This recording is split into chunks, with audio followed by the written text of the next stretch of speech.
guys, how's it going? I'm out in the garden doing a little bit of maintenance today, and I'm getting ready to cut back this Caryopteris. So this is called a Beyond Midnight Caryopteris. I planted one out in the landscape last year. It was absolutely beautiful, but I just went through this morning and I cut all of my Caryopteris back that I already have planted. And then I got to thinking it might be something that you might like to see, especially if you've never done it before. Then I remembered I had one left out here in the greenhouse. I wintered it over in this container. So I'm going to show you how to prune this one back. And it's very important for the health of your plant to prune it back because it keeps it very dense and full, and that's how we want all of our plants to look. And springtime is the time to do it. They bloom on new wood, so even if we cut it back today, it's still going to form its beautiful blooms this year. And you do want to wait till it starts to push growth in the spring, because then you can easily tell how far back you need to cut it.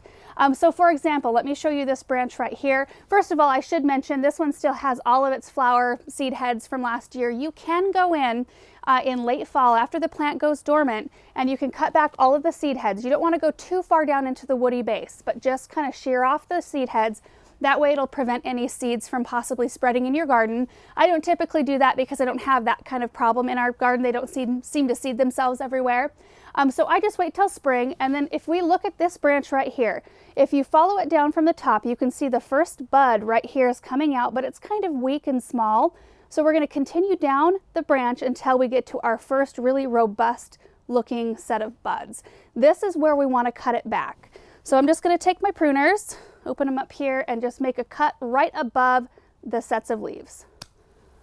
Just like that. So you can see it looks really good and healthy, and that's basically what we want to do on this whole plant. We want to follow each branch back, cut it right above a good set of buds like this one right here. This is a second example. Follow it down. You can see a bunch of little buds up here, but it gets a little bit messy, so I'm going to follow it down to where it's on a single branch down to this set right here and make a cut. Just like that.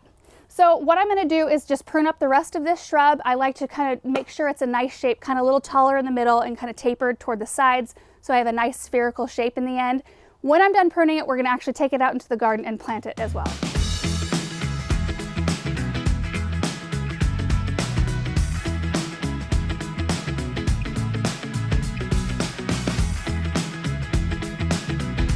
It looks really good. So you guys, if you're going to a garden center and you're looking for a Caryopteris this time of year, there's a really good chance it's going to look just like this, just freshly shorn back, lots of fresh leaves coming out, but they don't bloom until late summer. So, you know, don't expect to see a Caryopteris in its full glory early on in the season, but spring is the best time to get them in the ground. That way they can get established, they can grow on for a full season before they have to go through a winter.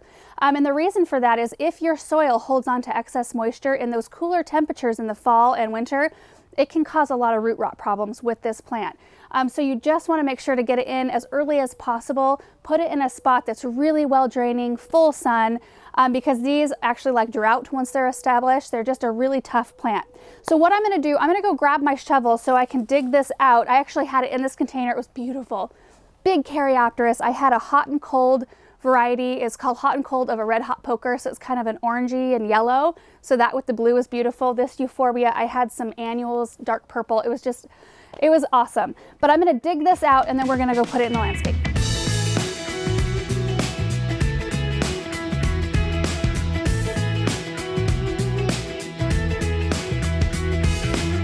All right, so this is where the Caryopteris is going to go, and I think this is a perfect spot because this area receives sun for almost the entire day. We do have a little cloud cover today, so it's a beautiful day to be out in the garden working, but I think it's going to be especially pretty with what's planted around it. And I know it doesn't look like much now, but it soon will. So right in front here, I have a drift of pennisetum that grows about 12 to 18 inches tall. Beautiful, soft, grassy texture, emerald green in color. Then I'll have this layer, so a step up. This will be 2 to 2.5 feet tall, and this has a really beautiful foliage on it, very soft, beautiful blue blooms late summer through a heavy frost. And then right behind me, I've got summerific berry awesome hibiscus. So when these are in bloom, this will be in bloom at the same time. These have huge dinner plate size pink blooms. That matched with these blue blooms, I think it's going to be a beautiful show.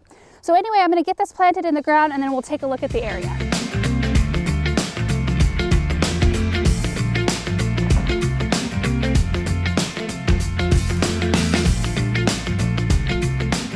We're all done, and I can't wait to show you guys what this is going to look like later on once everything else starts to grow.